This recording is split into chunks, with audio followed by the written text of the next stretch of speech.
la Echilibru, sunt gazda dumneavoastră, psiholog Elena Harbour și după cum v-am promis în ediția anterioară, astăzi vorbim despre narcisicul somatic. Ei bine, dacă mai țineți minte, când vorbeam despre narcisicul cerebral, vorbeam despre acel copil care a învățat ca impulsul sexual, care este mult mai pronunțat decât în normalitate, să fie sublimat, drenat în cogniție. Adică, el a fost valorizat de părinți sau de părintele semnificativ atunci când era deștept, când emitea ipoteze, când făcea lucruri ca, de exemplu, să câștige premii și să fie în competiție cel mai bun. Ca atare, el a învățat ca sexualitatea să existe doar în mintea sa. De aici perversiunile, distanțarea față de corp și față de o altă ființă umană, respectiv lipsa de empatie cu scopul de a nu fi slab, de a nu fi rănit, de a nu fi prins pe picior greșit, să nu fie sensibil. În contrapartidă, avem și acei copii care au fost valorizați pentru cum arată. Ești deosebit de frumoasă, draga mea, ești cea mai frumoasă din lume. Ce obținem? Se uită tot timpul în oglindă, este extrem de preocupată de fața ei, de părul ei, de produsele cosmetice care să-i aducă o frumusețe inimaginabilă. Mai mult decât atât, moare de invidie dacă o altă fată este și ea frumoasă sau băieții de la școală spun că ea este mai frumoasă. Atât de multă invidie încât începe și manifestă răutate, o sabotează, este bârfitoare, este critică, este acuzatoare, o vorbește de rău, inventează povești rele și urâte despre cealaltă, în mod special că este o curvă notorie. Îmi cer scuze pentru limbaj, doar că este necesar cumva să subliniez cât de multă răutate există. De asemenea, în aceste situații mai apare și comportamentul de bullying, care este extrem de prezent între fetele din generația aceasta.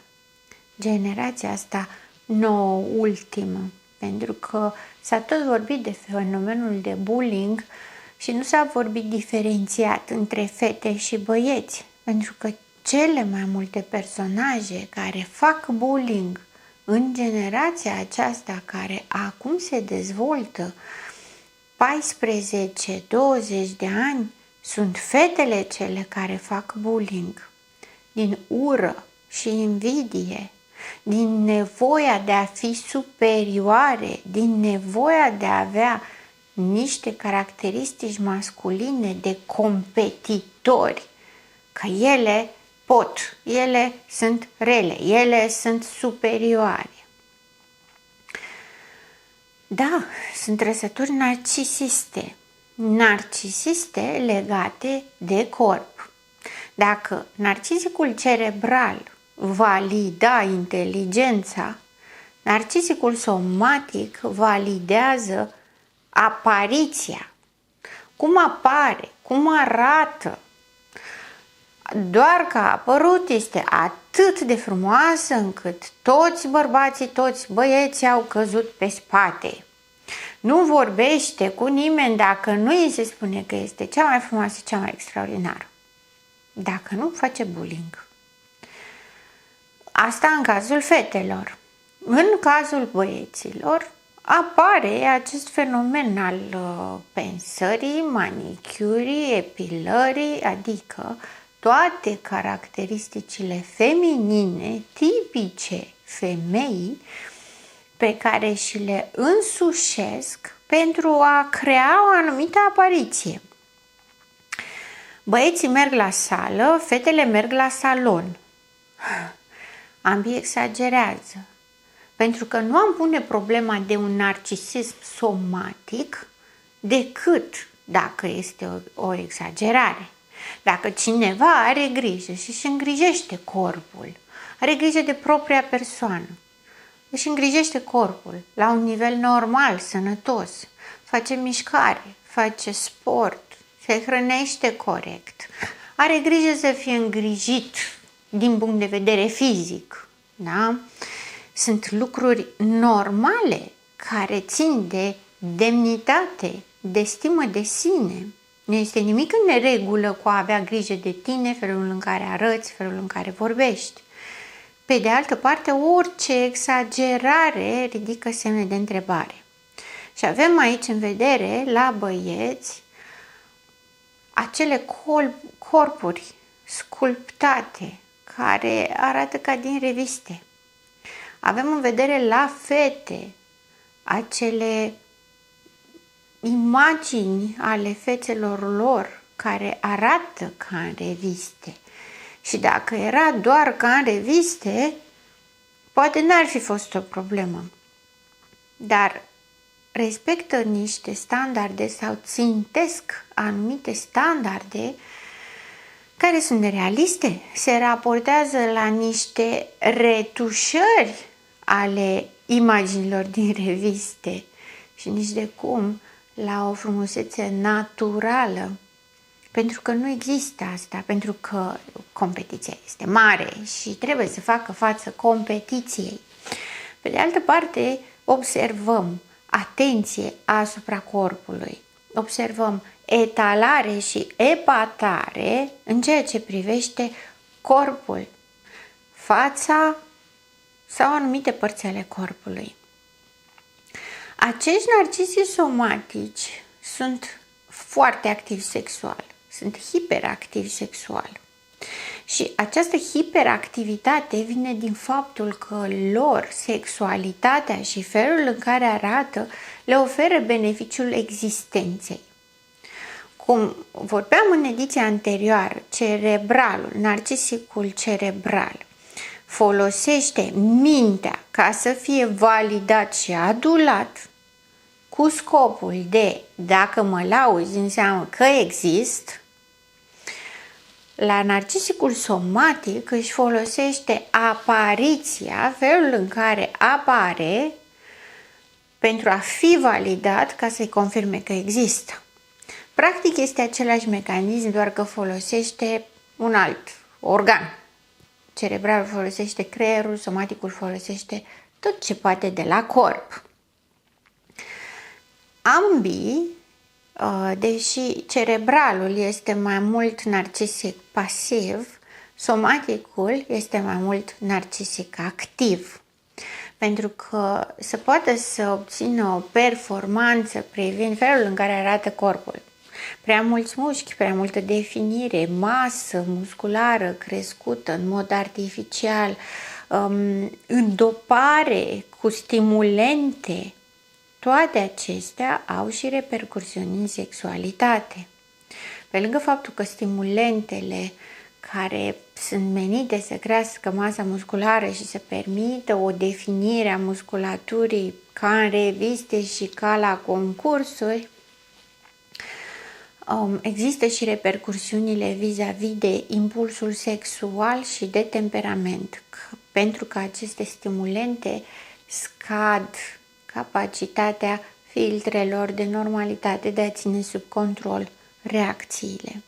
Ca atare, în patologie, orice persoană aflată în patologie are un instinct sexual mult mai puternic decât al unei persoane normale, pentru că este dezinhibat. Da, practic, toți oamenii au aceeași nevoie de reproducere.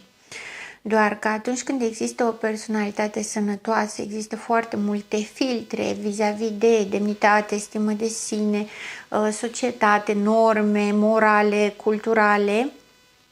Iar atunci când este vorba de psihopatie, de tulburări de personalitate, avem în vedere exact lipsa acestor filtre, că tocmai de aia am și semnificat și subliniat de mai multe ori lipsa de empatie și comportamentul de încălcare al regulilor, de asemenea și tendința de opoziționism provocativ, care sunt toate în contrapartidă și mână în mână cu sexualitatea. Dacă nu există norme morale și reguli de societate și de cultură pentru un individ cu patologie, de ce ar avea limite în zona de sexualitate? De ce sexul, care este un comportament care manifestă cel mai bine intimitatea unui om, intimitatea psihoemoțională a unui om, ar fi diferit? Ca atare, narcisicul somatic excelează pe zona de perversitate, excelează pe zona de triangulații, are multe parteneri în același timp, la fel și femeia narcisică are somatică, are foarte mulți parteneri în același timp. Femeia narcisică somatică este extrem de contrafăcută chirurgical, bărbatul este foarte lucrat la sală, bărbatul este cel care vrea să aducă cât mai multe femei, femeia este cea care vrea să aducă cât mai mulți bani, cu felul în care arată. Ambii se referă și se manifestă în mod special vis-a-vis de beneficiile pe care le primesc prin felul în care arată.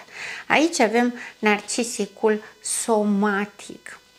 Fiind somatic, el este somatic înseamnă corp, soma, corp. Fiind somatic, el este extrem de dezinhibat în privința sexualității. Această dezinhibare presupune acte sexuale repetate compulsive. Când vorbim despre compulsiv, este comportamentul de adicție în care nu se poate abține. Nu face sex cu multe persoane pentru că îi place sexul. Îi place sexul, dar nu se poate sătura de el. Chiar dacă trăiește orgasmul, nu-i ajunge. Peste jumătate de oră, peste o oră, vrea din nou și din nou și din nou și din nou. Nu-i ajunge, nu este suficient, nu se împlinește, pentru că este un act pe care îl creează pentru a obține un beneficiu. Beneficiul pe care îl obține prin sexualitate sunt oxitocinele, care sunt hormonii ai plăcerii. Este normal că odată ce faci o acțiune care îți aduce plăcere și creierul este inundat de oxitocine și de plăcere și totul este minunat și extraordinar, pe o persoană cum este narcisicul, grandomania sa este valorizată. Sunt cel mai grozav, sunt cel mai extraordinar, sunt cel mai bun la pate dintre toți sau toate. Odată ce obține lucrul acesta, se duce ca un dependent să ceară din nou și din nou și din nou. Desigur că un singur partener nu este suficient pentru a stimula din nou și din nou aceeași plăcere. Principiul dependenței. Prima dată e o plăcere extraordinară, a doua extraordinară, pe parcurs se diminuează gradul de plăcere și e nevoie de o cantitate mai mare pentru a obține o stare similară de plăcere. Ca atare, trebuie să-și facă rost de mai multe partenere. Femeia narcisică, în schimb, este mult mai axată pe zona de a obține bani și ca atare ea vrea mai mulți parteneri pentru mai mulți bani. Și uite așa, din mai mult în mai mult, până nu se mai poate stimula nimic și colapsează. Tipologia narcisică presupune această oscilare, această inconstanță și incoerență, deși manifestă aceleași caracteristici pe o perioadă lungă de timp, că tocmai de aceea este un pattern pervaziv este o strategie, un comportament care se repetă și de aceea putem să identificăm o personalitate, este oscilantă. Nu în extreme, așa cum este borderline, dar este oscilantă aproape ca o personalitate disociată, adică trece dintre un fel de a fi într-un alt fel de a fi care nu prea au legătură între ele.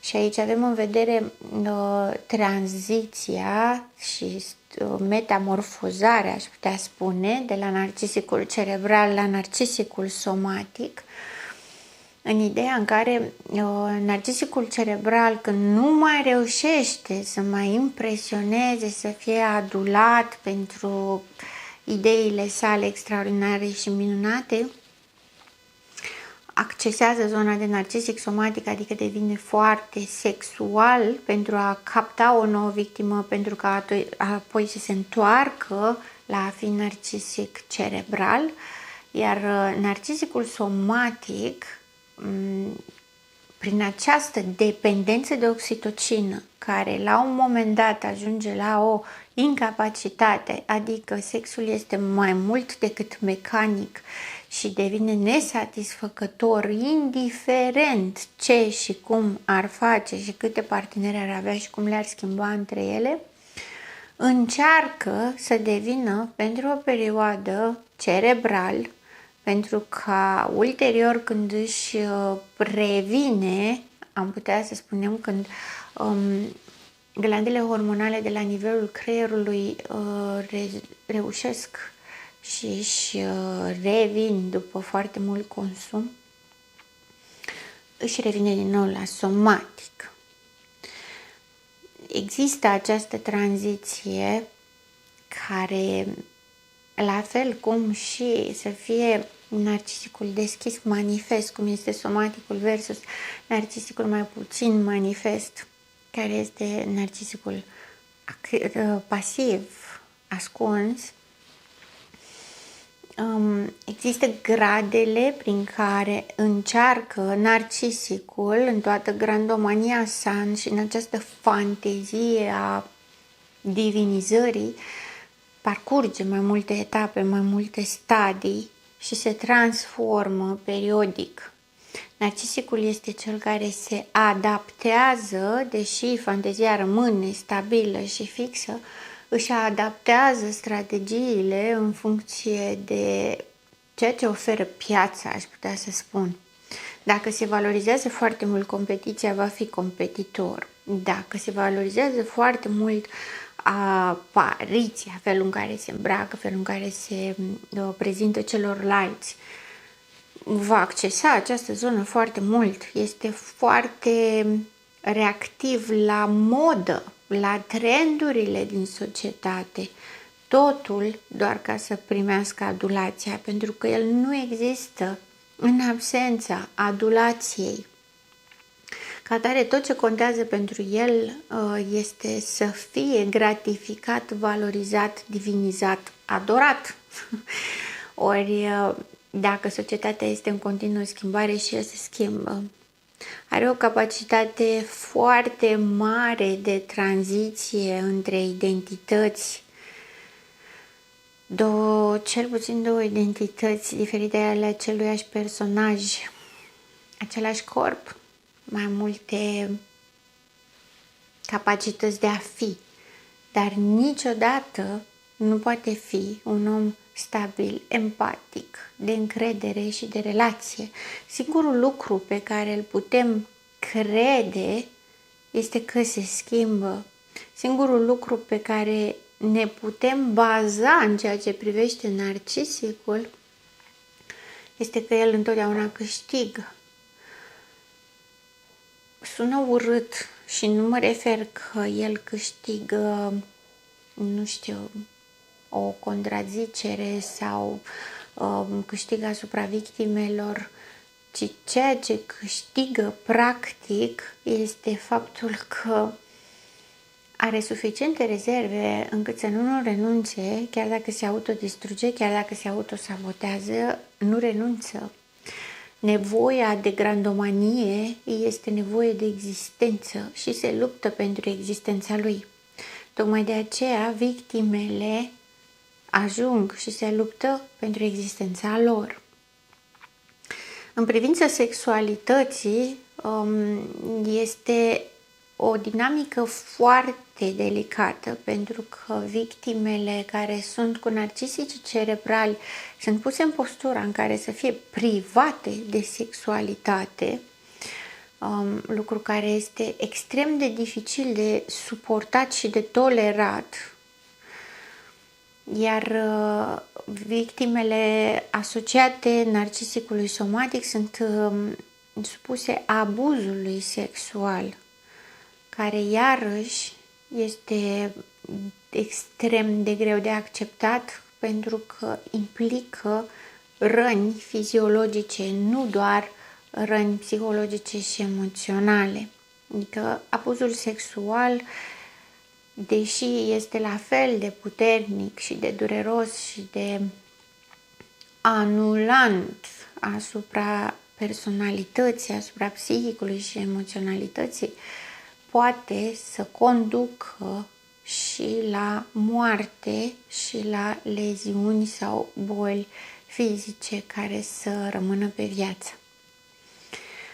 Tocmai de aceea, vis-a-vis de tot ce se spune și tot ce au trăit victimele narcisismului sau al unui partener narcisic, fie că sunt bărbați sau femei, vis-a-vis de partea aceea de îndrăgostire, de cucerire, în care totul este absolut ideal și extraordinar, se simte de parcă ar pluti pe un nor și toată viața este roz și primesc ce nici nu au crezut că ar putea primi vreodată. Din punctul meu de vedere, acela este momentul la care trebuie să se aprindă un mare bec roșu, un mare semn de alarmă. Nimic nu este ideal pe lume. Dacă este sau pare ideal, înseamnă că este doar o fantezie, una foarte bine construită, una cu scop de supraviețuire, dar supraviețuirea nu înseamnă în rasa umană să-i omorâm pe ceilalți sau să-i consumăm cum face narcisicul. Ca atare, atâta timp cât trăiți o poveste ideală, extraordinară, de nici nu vă vine să credeți, recomandarea mea este să vă dați 2 pași înapoi, să începeți să spuneți nu, ca să vedeți ce se întâmplă la refuz și să verificați validitatea a ceea ce vi se oferă. Întotdeauna verificați, pentru că doar verificarea este cea care ne aduce o certitudine asupra faptelor.